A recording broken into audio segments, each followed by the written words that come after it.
ನಮಸ್ಕಾರ. ನಾನು ನಿಮ್ಮ ಅಶ್ವಿನಿ ಸತೀಶ್. ಇವತ್ತು ನನ್ನ ಫ್ರೆಂಡ್ ಮಗಳದು ಫಂಕ್ಷನ್ ಇದೆ. ಸೊ ಹಾಫ್ ಸ್ಯಾರಿ ಫಂಕ್ಷನು, ಹಾಗಾಗಿ ಹೊರಟಿದ್ದೀವಿ.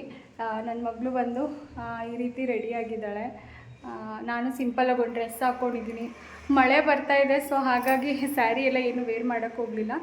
ಸಿಂಪಲಾಗಿ ರೆಡಿಯಾಗಿದ್ದೀವಿ. ಬನ್ನಿ, ಒಂದು ಸಣ್ಣ ಪುಟ್ಟ ಕ್ಲಿಪ್ಪಿಂಗ್ಸ್ನ ನಾನು ತೋರಿಸ್ತೀನಿ, ಫಂಕ್ಷನ್ ಹೇಗಾಯಿತು ಅಂತ. ಹಾಗೆ ಇನ್ನೂ ಯಾರೆಲ್ಲ ನನ್ನ ಚಾನಲ್ನ ಸಬ್ಸ್ಕ್ರೈಬ್ ಮಾಡ್ದಿರಾ ನೋಡ್ತಾ ಇದ್ದೀರಾ, ಪ್ಲೀಸ್ ಬೇಗ ಬೇಗ ನನ್ನ ಚಾನಲ್ನ ಸಬ್ಸ್ಕ್ರೈಬ್ ಮಾಡ್ಕೊಳ್ಳಿ. ಹಾಗೆ ನನಗೆ ಸಪೋರ್ಟ್ ಮಾಡಿ ಅಂತ ಕೇಳ್ಕೊತೀನಿ. ಬನ್ನಿ, ತಡ ಮಾಡೋದು ಬೇಡ, ಹೊರಡೋಣ. ಆಲ್ರೆಡಿ ಲೇಟ್ ಆಗಿದೆ, 12:30 ಆಗ್ತಾಯಿದೆ. ಹೊರಡೋಣ ಪುಟ್ಟ. ಇಲ್ಲಿ ನಾನು ಬರೋ ಅಷ್ಟರಲ್ಲಿ ಶಾಸ್ತ್ರ ಎಲ್ಲ ಆಗೋಗಿತ್ತು, ಕೂರಿಸ್ಬಿಟ್ಟಿದ್ರು ಆಗಲೇ. ಸರಿ ಆಯಿತು ಅಂತ ಹೇಳಿ ನಾನು ಅರಿಶಿನ ಕುಂಕುಮ ಇಟ್ಟು ಅಕ್ಷತೆ ಹಾಕಿ ಆಶೀರ್ವಾದ ಮಾಡಿ ನಾನು ತಂದಿರೋ ಅಂಥ ಗಿಫ್ಟನ್ನ ಕೊಟ್ಟೆ. ಇಲ್ಲಿ ಹಾಗೆ ಒಂದು ಕ್ಲಿಪ್ಪಿಂಗ್ನ ಮಾಡಿಕೊಂಡೆ. ಈ ರೀತಿಯಾಗಿ ಎಲ್ಲನೂ ಕೂಡ ಇಲ್ಲಿ ಡೆಕೋರೇಷನ್ ಮಾಡಿದರು. ನಾನು ಕೂಡ ಬೆಳಗ್ಗೆಯಿಂದನೂ ಇಲ್ಲೇ ಇದ್ದೆ, ಏನಾದರೂ ಹೆಲ್ಪ್ ಬೇಕಿದ್ದರೆ ಮಾಡೋಣ ಅಂತ ಅಂದ್ಕೊಂಡು. ಸರಿ, ಇನ್ನೇನು ಟೈಮ್ ಆಯಿತು, ಕೂರಿಸ್ತಾರೆ ಅಲ್ವಾ ಅಂತ ಹೇಳಿ ನಾನು ಈ ಕಡೆ ರೆಡಿಯಾಗೋಣ ಅಂತ ಬಂದೆ. ಬಟ್ ಅಷ್ಟರಲ್ಲಿ ನಾನು ರೆಡಿಯಾಗಿ ಹೋಗೋ ಅಷ್ಟರಲ್ಲಿ ಕೂರಿಸ್ಬಿಟ್ಟಿದ್ರು. ನಂತರ ಇಲ್ಲಿ ನಮ್ಮ ಲೇಔಟ್ ಫ್ರೆಂಡ್ಸ್ ಎಲ್ಲರೂ ಕೂಡ ಒಂದು ಫೋಟೋ ತೆಕ್ಕೊಳ್ಳೋಣ ಅಂತ ಹೇಳಿ ತೆಕ್ಕೊತಾ ಇದ್ದೀವಿ.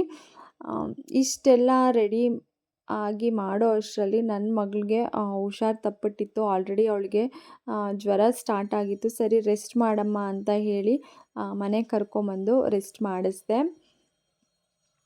ಮತ್ತು ಇದು ನೆಕ್ಸ್ಟ್ ಡೇ ಅಲ್ಲ, ಅದರ ನೆಕ್ಸ್ಟ್ ಡೇ ಕ್ಲಿಪ್ಪಿಂಗ್ ಅಂತ ಅನಿಸುತ್ತೆ. ಯಾಕೆಂದರೆ ಅವಳಿಗೆ ಜ್ವರ ಬಂದಮೇಲೆ ನನಗೂ ಕೂಡ ಜ್ವರ ಬಂದಿತ್ತು. ಸೊ ಹಾಗಾಗಿ ಇಬ್ಬರು ಕೂಡ ಒಂದಿನ ರಜಾ ಹಾಕಿ ಸ್ಕೂಲಿಗೆ ರೆಸ್ಟ್ ಮಾಡಿದ್ವಿ. ನಂತರ ಇಲ್ಲಿ ಅದರ ನೆಕ್ಸ್ಟ್ ಡೇ ಸಂಜೆ ಬಂದುಬಿಟ್ಟು ಡ್ಯಾನ್ಸ್ ಕ್ಲಾಸ್ ಇತ್ತು ಅವಳಿಗೆ. ಸೊ ಹಾಗಾಗಿ ಡ್ಯಾನ್ಸ್ ಕ್ಲಾಸ್ಗೆ ಕರ್ಕೊಂಡೋಗಿದ್ದೆ. ಹೊಸ ಹಾಡಿಗೆ ಇಲ್ಲಿ ನೃತ್ಯನ ಹೇಳ್ಕೊಡ್ತಾಯಿದ್ರು. ಸೊ ಹಾಗಾಗಿ ಪ್ರಾಕ್ಟೀಸ್ ಮಾಡ್ತಾ ಇದ್ಲಲ್ಲ, ಸೊ ಹಾಗೆ ಅವರು ಹೇಳ್ಕೊಡ್ತಾಯಿದ್ರು, ಇವರು ಮಾಡ್ತಾಯಿದ್ರಲ್ಲ. ಹಾಗೆ ಒಂದು ಕ್ಲಿಪ್ಪಿಂಗ್ ಮಾಡ್ಕೊಳ್ಳೋಣ ಅಂತ ಹೇಳಿ ನಾನು ಮಾಡಿಕೊಂಡೆ. ನೋಡ್ತಾ ಇದ್ರಲ್ಲ, ಈ ರೀತಿಯಾಗಿ ಮಾಡ್ತಾಳೆ ನನ್ನ ಮಗಳು, ಸೇರಿಕೊಂಡಿದ್ದಾಳೆ. ನಾನು ಯಾವತ್ತೂ ಕೂಡ ಡ್ಯಾನ್ಸ್ ಕ್ಲಾಸಲ್ಲಿ ಯಾವುದೋ ಕ್ಲಿಪ್ಪಿಂಗ್ಸು ಕೂಡ ನಾನು ಶೇರ್ ಮಾಡಿರಲಿಲ್ವಲ್ಲ. ಸೊ ಹಾಗಾಗಿ ಇದೊಂದು ಕ್ಲಿಪ್ಪಿಂಗ್ ಶೇರ್ ಮಾಡೋಣ ಅಂತ ಹೇಳಿ ಶೇರ್ ಮಾಡಿಕೊಂಡೆ.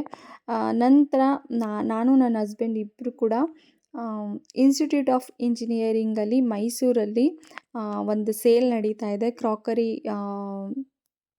ಸೇಲು. ಹಾಗಾಗಿ ಕ್ರಾಕರಿ ಸೆಟ್ ಸೇಲ್ ಎಲ್ಲ ನಡೀತಾ ಇರೋದ್ರಿಂದ ನೋಡ್ಕೊಂಬರೋಣ, ನನಗೂ ಸ್ವಲ್ಪ ಬೇಕಾಗಿತ್ತು, ಹಾಗಾಗಿ ತೊಗೊಳ್ಳೋಣ ಅಂತ ಹೇಳಿ ಬಂದೆ. ಇಲ್ಲಿ ನೋಡ್ತಾ ಇದ್ದೀರಲ್ಲ, ಇಲ್ಲೇ ಮಿಲ್ಟಾನ್ ಮತ್ತು ಇನ್ನೊಂದೆರಡು ಯಾವುದೋ ಬ್ರ್ಯಾಂಡ್ದು ಹಾಕಿದ್ರು. ಇನ್ನೂ ಒಂದಷ್ಟು ಶಾಪ್ಸ್ ಇತ್ತು, ಬಟ್ ಅಲ್ಲೆಲ್ಲ ಏನಿತ್ತು ಅಂತ ನಾನು ನೋಡೋಕ್ಕೆ ಹೋಗಲಿಲ್ಲ. ಬರೀ ಜಸ್ಟ್ ಕ್ರಾಕರಿ ಸೆಟ್ಸ್ನ ಮಾತ್ರ ನೋಡೋದಕ್ಕೆ ನಾನು ಒಳಗಡೆ ಹೋಗಿದ್ದೆ. ಹಾಗೆ ಅಲ್ಲೆಲ್ಲ ಸ್ವಲ್ಪ ನನಗೇನು ಬೇಕು ಅದನ್ನು ಸ್ವಲ್ಪ ತೊಗೊಂಡೆ. ನನಗೆ ಸಿಕ್ಕಾಪಟ್ಟೆ ಟೈಮ್ ಶಾರ್ಟೇಜ್ ಇದ್ದಿದ್ದ ಕಾರಣ ನಾನು ಜಾಸ್ತಿ ಎಕ್ಸ್ಪ್ಲೋರ್ ಮಾಡೋದಕ್ಕೆ ಆಗಲಿಲ್ಲ. ಇಲ್ಲಿ ನೋಡ್ತಾ ಇದ್ರಲ್ಲ, ಪ್ಲೇಟ್ಸ್ ಎಲ್ಲ ತುಂಬ ಚೆನ್ನಾಗಿದೆ. ಇಲ್ಲಿ ಬಂದು ಕೆ ಜಿ ಲೆಕ್ಕ ಇಟ್ಟಿದ್ರು. ಪ್ಲೇಟ್ಸ್ ಎಲ್ಲ ಒಂದು ರೇಟು, ಮತ್ತು ಈ ಕಪ್ಸ್ ಎಲ್ಲ ಒಂದು ರೇಟು, ಈ ರೀತಿಯಾಗಿ ಅವರು ರೇಟ್ನ ಫಿಕ್ಸ್ ಮಾಡಿದರು. ಸೊ ನಾನು ಒಂದಷ್ಟು ಎಕ್ಸ್ಪ್ಲೋರ್ ಮಾಡ್ತಾ ಇದ್ದೀನಿ ನೋಡಿ. ಹಾಗೆ ಈ ಸೇಲ್ ಎಷ್ಟು ದಿನ ಇರುತ್ತೆ ಅನ್ನೋದು ನನಗೆ ಗೊತ್ತಿಲ್ಲ, ಬಟ್ ಅಟ್ ಪ್ರೆಸೆಂಟ್ ಕೂಡ ಇದೆ. ನೀವು ಯಾರಾದರೂ ಮೈಸೂರಲ್ಲಿದ್ದರೆ ಪ್ಲೀಸ್ ಹೋಗಿ ಒಂದು ಸರಿ ಚೆಕ್ ಮಾಡಿ. ತುಂಬ ಚೆನ್ನಾಗಿದೆ. ಅಂದರೆ ತುಂಬ ಟೈಮ್ ತೊಗೊಂಡು ನಿಧಾನಕ್ಕೆ ನೋಡಿ ತೊಗೋಬೇಕು. ಸ್ವಲ್ಪ ಬ್ಯುಸಿ ಇದ್ದಾಗ ಹೋಗೋದಕ್ಕೆ ಹೋಗಬೇಡಿ. Saturday Sunday may be rush ಇರುತ್ತೆ. ಸೊ ಅದೇ 2 ದಿನನ ಅವಾಯ್ಡ್ ಮಾಡಿ ಅಂತಲೇ ಹೇಳ್ತೀನಿ. ನೋಡ್ತಾ ಇದ್ದೀರಲ್ಲ, ತುಂಬ ಕಲೆಕ್ಷನ್ಸ್ ಇತ್ತು. ನನಗೆ ಜಾಸ್ತಿ ಎಕ್ಸ್ಪ್ಲೋರ್ ಮಾಡೋಕ್ಕೂ ಆಗಲಿಲ್ಲ, ಹಾಗೆ ಜಾಸ್ತಿ ನನಗೆ ನೋಡಿ ತೊಗೊಳ್ಳೋದಕ್ಕೂ ಆಗಲಿಲ್ಲ. ನನಗೇನು ಬೇಕಿತ್ತು ಅದನ್ನು ತೊಗೊಂಡು ನಾನು ಬೇಗ ಹೊರಟ್ಬಿಟ್ಟೆ. ಈ ನಡುವೆ ಸಿಕ್ಕಾಪಟ್ಟೆ ಕೆಲಸ ಆಗಿದೆ. ಅದನ್ನೆಲ್ಲ ಯಾವ ರೀತಿ ಮ್ಯಾನೇಜ್ ಮಾಡಬೇಕು ಅಂತ ನನಗೆ ಗೊತ್ತಾಗ್ತಾ ಇಲ್ಲ. ನೋಡ್ತಾ ಇದ್ದೀನಿ, ಒಂದಷ್ಟು ಕೆಲಸಗಳನ್ನ ಕಮ್ಮಿ ಮಾಡಿಕೊಂಡು ಸ್ವಲ್ಪ ಟೈಮ್ ಮ್ಯಾನೇಜ್ಮೆಂಟ್ ಮಾಡ್ಕೊಳ್ಳೋಣ ಅಂತ ಅಂದ್ಕೊಂಡಿದ್ದೀನಿ. ಉಳಿದಿರೋ ಅಂಥ ಟೈಮ್ನ ಆದಷ್ಟು ಯೂಟ್ಯೂಬ್ಗೆ ಅಂತಲೇ ಎತ್ತಿಡಬೇಕು ಅಂತ ಅಂದ್ಕೊಂಡಿದ್ದೀನಿ. ನೋಡೋಣ ಯಾವ ರೀತಿಯಾಗಿ ಟೈಮ್ ಮ್ಯಾನೇಜ್ಮೆಂಟ್ ಮಾಡಿ ಎಲ್ಲನೂ ಕೂಡ ನಿರ್ವಹಿಸ್ತೀನಿ ಅಂತ ನನಗೂ ಕೂಡ ಗೊತ್ತಿಲ್ಲ.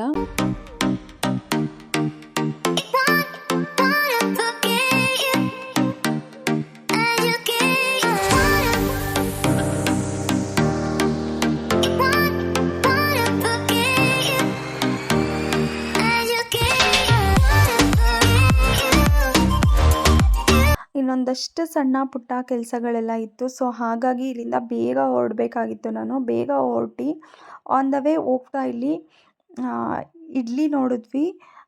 ಫುಟ್ಪಾತಲ್ಲಿ ಮಾಡ್ತಾಯಿದ್ರು, ತುಂಬ ಚೆನ್ನಾಗಿತ್ತು. ಹಾಗೆ ತುಂಬ ಹೈಜೀನ್ ಕೂಡ ಇತ್ತು. ಹಾಗೆ ಅವರು ದೋಸೆಗೆಲ್ಲ ತುಪ್ಪನ ಹಾಕಿ, ನಂದಿನಿ ತುಪ್ಪನ ಹಾಕಿ ಮಾಡ್ತಾಯಿದ್ರು. ನಿಜವಾಗ್ಲೂ ನನಗೆ ಆಶ್ಚರ್ಯ ಆಯಿತು. ಮತ್ತು ರೇಟು ಕೂಡ ಅಷ್ಟೇ ತುಂಬ ರೀಸನಬಲ್ ಆಗಿತ್ತು.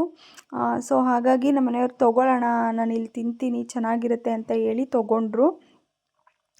ನಮಗೆ ಬ್ಯಾಕ್ ಡ್ರಾಪ್ ಮಾಡ್ಕೋಬೇಕು ಅಂತ ಇತ್ತು ನಮ್ಮದು ಆ್ಯನಿವರ್ಸರಿಗೆ. ಸೊ ಆ ಕಾರಣಕ್ಕೋಸ್ಕರ ಸರಿ ಇಲ್ಲೇ ತೊಗೊಂಬಿಡೋಣ, ಈಗ ಆಲ್ರೆಡಿ ಲೇಟ್ ಆಗಿದೆ ಅಂತ ಹೇಳಿ ತೊಗೊಂಡು ನನ್ನ ಮಗಳನ್ನ ಡ್ಯಾನ್ಸ್ ಕ್ಲಾಸಿಂದ ಕರ್ಕೊಂಡು ಹಾಗೆ ಆನ್ ದ ವೇ ನಾನು ಸ್ಯಾರಿನ ಸ್ಟಿಚ್ ಮಾಡೋದಕ್ಕೆ ಕೊಟ್ಟಿದ್ದೆ, ಬ್ಲೌಸ್ನ. ಸ್ಯಾರಿ ಮತ್ತು ಬ್ಲೌಸು ಎಲ್ಲನೂ ಕಲೆಕ್ಟ್ ಮಾಡಿಕೊಂಡು ಈಗ ಮನೆಗೆ ಬಂದ್ವಿ. ಬಂದುಬಿಟ್ಟು ಇಲ್ಲಿ ನೋಡ್ತಾ ಇದ್ದೀರಲ್ಲ, ಫಸ್ಟಿಗೆ ನಾನು ಲೈಟ್ಸ್ ಎಲ್ಲ ಹಾಕ್ಕೊಂಡೆ ಗ್ರೀನ್ ಮ್ಯಾಟಿಗೆ. ನಂತರ ನಾನಿಲ್ಲಿ ಬಲೂನ್ ಡೆಕೋರೇಷನ್ ಮಾಡೋಣ ಅಂತ ಕೂತ್ಕೊಂಡೆ. ಬಲೂನ್ ಎಲ್ಲ ಓಪನ್ ಮಾಡಿ ನೋಡಿದ್ರೆ ಸಿಕ್ಕಾಪಟ್ಟೆ ಡ್ಯಾಮೇಜ್ ಆಗಿದೆ. ಈಗ ನೋಡ್ತಾ ಇದ್ದೀರಲ್ಲ, 10:45 ಆಗ್ತಿದೆ. ನನಗಂತೂ ತುಂಬ ಬೇಜಾರಾಗೋಯಿತು. ತುಂಬ ಶಾರ್ಟೇಜ್ ಆಯಿತು ರೆಡ್ ಬಲೂನ್ಸ್ ಎಲ್ಲ. ಸರಿ ಓಕೆ ಅಂತ ಹೇಳಿ ನಮ್ಮ ಮನೆಯವ್ರು ಸಾಕು ಬಿಡಮ್ಮ ಆಯಿತು ಅಂತ ಹೇಳಿ ಮಲ್ಕೊಂಬಿಟ್ವಿ ತುಂಬ ಬೇಜಾರಾಗಿ. ಮತ್ತು ಮಾರನೇ ದಿನ ಬೆಳಿಗ್ಗೆ ಎದ್ದು ನನ್ನ ಮಗಳನ್ನ ಸ್ಕೂಲಿಗೆ ಕಳಿಸ್ಬಿಟ್ಟು ಇಲ್ಲಿ ಸ್ವಲ್ಪ ಡೆಕೋರೇಷನ್ ಮಾಡ್ಕೊಳ್ಳೋಣ ಅಂತ ಹೇಳ್ಬಿಟ್ಟು ಮಾಡ್ಕೊತಾ ಇದ್ದೀನಿ. ಫೈನಲಾಗೆ ಈ ರೀತಿಯಾಗಿ ಬ್ಯಾಕ್ ಡ್ರಾಪು ರೆಡಿ ಆಯಿತು. ನಿಮಗೇನಾದರೂ ಈ ವಿಡಿಯೋ ಇಷ್ಟ ಆದರೆ ಪ್ಲೀಸ್ ಒಂದೇ ಒಂದು ಲೈಕ್ ಮಾಡಿ. ಹಾಗೇ ನನ್ನ ಚಾನಲ್ನ ಸಬ್ಸ್ಕ್ರೈಬ್ ಮಾಡ್ದಿರ ಯಾರು ನೋಡ್ತಾ ಇದ್ದರೆ ಪ್ಲೀಸ್ ನನ್ನ ಚಾನಲ್ನ ಸಬ್ಸ್ಕ್ರೈಬ್ ಮಾಡ್ಕೊಂಡು ನನಗೆ ಸಪೋರ್ಟ್ ಮಾಡಿ. ಇವತ್ತಿನ ವ್ಲಾಗ್ನ ನಾನು ಇಲ್ಲೇ ಎಂಡ್ ಮಾಡ್ತಾ ಇದ್ದೀನಿ. ಮತ್ತು ನಾನು ನಿಮಗೆ ಇನ್ನೊಂದು ಇಂಟ್ರೆಸ್ಟಿಂಗ್ ವ್ಲಾಗ್ ಜೊತೆ ಸಿಗ್ತೀನಿ. ಅಲ್ಲಿವರೆಗೂ ಟೇಕ್ ಕೇರ್, ಬಾಯ್ ಬಾಯ್. ನೆಕ್ಸ್ಟ್ ವ್ಲಾಗ್ ಬಂದು ಆ್ಯನಿವರ್ಸರಿ ವ್ಲಾಗ್ಸ್ ಆಗಿರುತ್ತೆ, ಮಿಸ್ ಮಾಡ್ತೀರಾ ನೋಡಿ. ಬಾಯ್ ಬಾಯ್.